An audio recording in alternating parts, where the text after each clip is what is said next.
মাছ চাষি ভাইদেরকে আবারও প্রীতীয় শুভেচ্ছা জানিয়ে শুরু করছি আজকের নিত্য নতুন ভিডিও। সবাই ভিডিওটি কেটে কেটে না দেখে সম্পূর্ণ ভিডিও দেখবেন। আপনাদের মাঝে নিত্য নতুন ভিডিওতে আমি কিছু কথা বলবো, অবশ্যই ভিডিওটি কেটে কেটে না দেখে সম্পূর্ণ ভিডিও দেখবেন।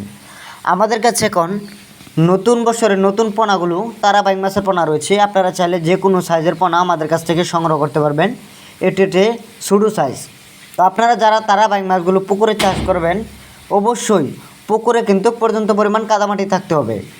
আর তারা বাইং মাছের কোনো খাবার লাগে না, আপনারা চাইলে কার্প জাতীয় মাছের পোনাও আপনারা উপরে দিতে পারেন। তারা বাইং মাছগুলো প্রাকৃতিক খাবার খেয়ে থাকে। তো আপনারা যারা চাষ করতে চান তারা অবশ্যই অরিজিনাল তারা বাইং মাছের পোনাগুলো চাষ করবেন। তো দেখতে পাচ্ছেন তারা বাইং মাছগুলো এক সাইজের পোনা। তো অবশ্যই আমরা যে কোনো স্থানে, যে কোনো জেলায়, যে কোনো স্থানে আমরা ডেলিভারি দিয়ে থাকি। যারা নিতে চান তারা অবশ্যই আমাদের ভিডিও দেওয়া নম্বরে অথবা ডিসক্রিপশন বক্সে দেওয়া নম্বরে, টাইটেলে দেওয়া নম্বরে আমাদের সাথে যোগাযোগ করে মাছের পোনাগুলো অর্ডার করতে পারেন। আপনারা চাইলে সরাসরি আমাদের নার্সারি থেকে নিয়ে যেতে পারবেন এবং আমাদের ফোনের মাধ্যমে অর্ডার করতে পারবেন। হ্যাঁ ভিউয়ার্স, আজকে এই পর্যন্ত কথা। যারা আমাদের চ্যানেল নতুন, সাবস্ক্রাইব করে সাথে থাকবেন। সবাইকে অসংখ্য ধন্যবাদ। আসসালামু আলাইকুম।